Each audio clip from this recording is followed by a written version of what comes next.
गांव में एक प्रसिद्ध नेताजी का भाषण होने वाला था। वे सभा स्थल पर पहुंचे तो देखा वहां सिर्फ एक ही श्रोता बैठा था। नेताजी ने उससे पूछा, अब क्या करना चाहिए? जैसा आप ठीक समझें, उसने उत्तर दिया। मैं एक मामूली किसान हूं और ये जानता हूं कि जब मैं 20 गायों को चारा डालने जाता हूं और यदि वहां सिर्फ एक गाय भी हो तो मैं उसे बिना चारा दिए लौट नहीं आता। उसके उत्तर से प्रभावित हो नेताजी ने भाषण दिया। 1 घंटे बाद जब उनका धुआंधार भाषण समाप्त हुआ तो नेताजी ने ग्रामीण से पूछा, कहो भाई कैसा रहा? बहुत सुंदर, किसान बोला, लेकिन मैं तो एक मामूली किसान हूं और सिर्फ ये जानता हूं कि 20 गायों की जगह मुझे यदि एक गाय मिले तो मुझे उसको सबका चारा नहीं खिला देना चाहिए। और आपने यही किया कि गाय तो एक और 20 गायों का चारा मुझ गरीब को खिला दिया। बस भागी भागी तबीयत रही कि कब भागूं, मगर अकेला हूं, भाग भी नहीं सकता।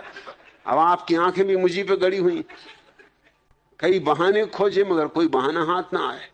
अच्छा भी ना लगे कि अब अकेले आदमी मैं ही भाग जाऊं तो फिर भाषण कैसे चलेगा और नेताजी क्या सोचेंगे, बुरा इनके मन को ना लग जाए। मगर इतना कहता हूं कि आगे जरा ख्याल रखें, जब गाय एक हो तो 20 गाय का घास उसके सामने ना डालें।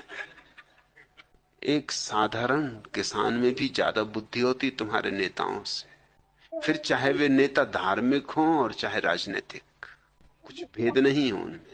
तुम उनको नेता ही किस लिए कहते? तुम्हारे नेता कहने के भी कारण बड़े अजीब होते। कोई चरखा चलाता है, हाथ की बनाई हुई खादी पहनता नेता हो गया। कोई उपवास करता है, 2-3 घंटे शीर्षासन करता है, महात्मा हो गया। इसमें बुद्धिमत्ता का कहीं भी कोई संबंध है? चरखा चलाने में कोई बहुत बुद्धिमत्ता की जरूरत है? थोड़ी बहुत पहले रही भी हो तो चरखा चलाते चलाते नष्ट हो जाएगी। चरखा चलाओगे, चरखा ही हो जाओगे। बस खोपड़ी में वही चरखा घूमता रहेगा। और कुछ तो और भी पहुंचे हुए तकली चला रहे हैं, बैठे बैठे तकली ही घुमाते रहते। लेकिन तुम्हारे धार्मिक नेताओं की जिंदगी में तुम जंग लगी पाओगे, और जितनी ज्यादा जंग चढ़ी हो उन पर उतने ही तुमको वो जचेंगे, क्योंकि तुम्हारी धारणाएं, तुम्हारी मान्यताएं। अब कोई आदमी खड़ा है 10 साल से, खड़े श्री बाबा हो गए। 10 साल से खड़े हो, इससे क्या प्रतिभा का लेना देना है? दुनिया में कौन सा सौंदर्य बढ़ रहा है तुम्हारे खड़े होने से?